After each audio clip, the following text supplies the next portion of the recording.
Crocodile's insights. Liberation of the spirit as a way to a happy, meaningful and purposeful life. There is another world, the world of truth and authenticity, the real world. It is a place of souls and spirits. People's souls also live in this world, and in this world all external things do not matter. Things like physical appearances and all other external demonstrations and manifestations. In this world, it does not matter if you're fat or slim, tall or short, bald or white-skinned. Everything is what it really is here. It is a true place of authenticity, where you see and feel the essence of things, the core nature of things. Spirits of the humans and other living things can be observed here without pretense, dissimulation, or assumption. No matter how beautiful you think you have seen the nature of human soul, in the world of spirits without distortions, you can feel and see soul's beauty a million times more. You see its beauty and divinity and color to the extent that is overwhelming. And most of the human souls, even though not all, are in their essence very beautiful, in their own awesome diversity.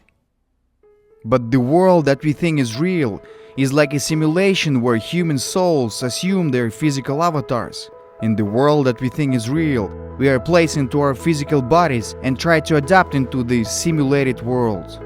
When we are born, the soul is still connected to the body and is trying to express itself in the physical world, to express its true nature and its whole beauty, and to live its purpose. And humans usually are more successful at that when we are kids. The natural reaction of the soul is to express itself, whether it feels joy, happiness, anger, fear, or sadness.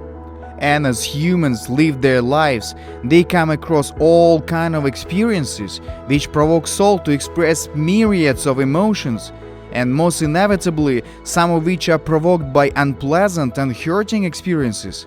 This inevitably is an integral part of being a human. However, our physical bodies and minds may not like certain expressions of the soul, especially when they're painful or if they are not well accepted by the outside world. It is especially true if the emotion expressed by the soul is very intense. It might be so big that the newly adopting physical body and mind may think that it is not able to handle it at all. If that happens, our mind shuts part of the connection to the soul and tries to encapsulate the intense feeling deep inside where it can remain for years or even for life. As time goes by, several of such hidden emotional energies get accumulated and trapped deep inside our subconscious on the way from the mind to the soul. Every time it happens, the connection of the physical body and mind to the soul becomes weaker and weaker. A person would still seek this connection. He or she would want the true beauty of the soul to shine in the world and to illuminate it. The person would still seek the unique purpose of the soul in this life. But with poor connection or no connection at all, soul would not be able to express itself. Instead, from time to time, the suppressed encapsulated emotions would try to find their way out.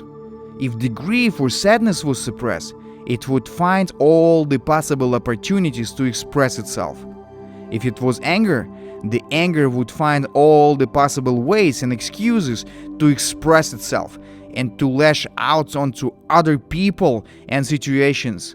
Same is true for all other encapsulated emotions.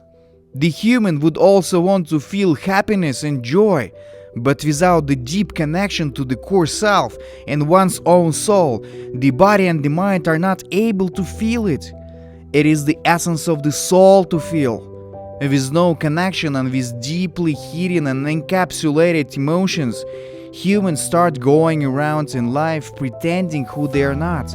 They start lying to themselves and to others.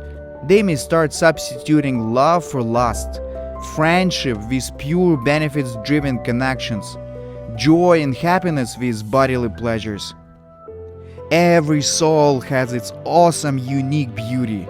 If the connection is blocked, the person is not able to see his, her own beauty and will crave it from the outside world. This may take a lot of different shapes and forms.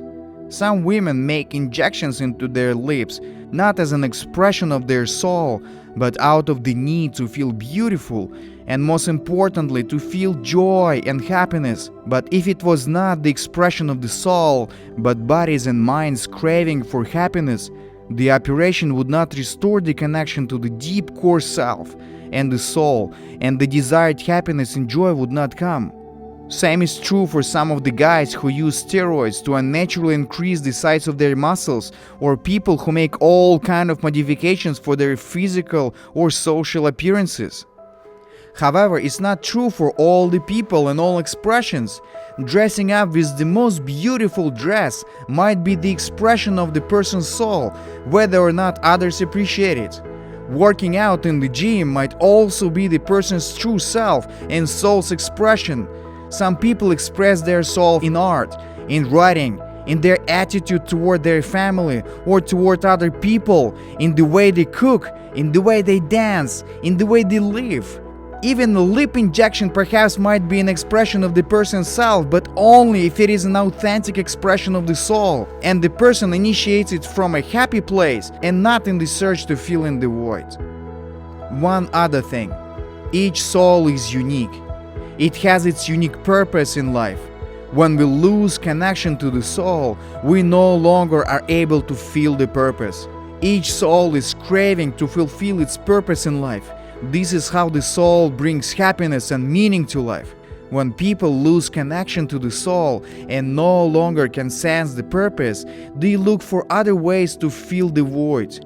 They either lose the direction in life or strive for success and accumulation of wealth as a substitute for the deep feeling of self-deficiency and a cry-out search for the happiness, joy, meaning and purpose. However, when the person is deeply connected with own self and the soul, there is a deep satisfaction in life, and feelings of joy, happiness, meaning come naturally. Success and wealth might also come as side attributes of following the path of fulfilling one's true purpose, but meaning, happiness and joy may even come from the enjoyment of the simplest things in life, and appreciating that the purpose of the soul sometimes might come from seemingly very simple things. Freeing encapsulated emotions and reconnections with one true self and one's dear soul is a true liberation of the spirit. So there is a world of souls and spirits, and there is the physical world. I believe that bringing authenticity from the world of spirits to the physical world will make people much happier, and their lives more meaningful and purposeful. Written and recorded today, the 5th of December 2020, by Croc Edil.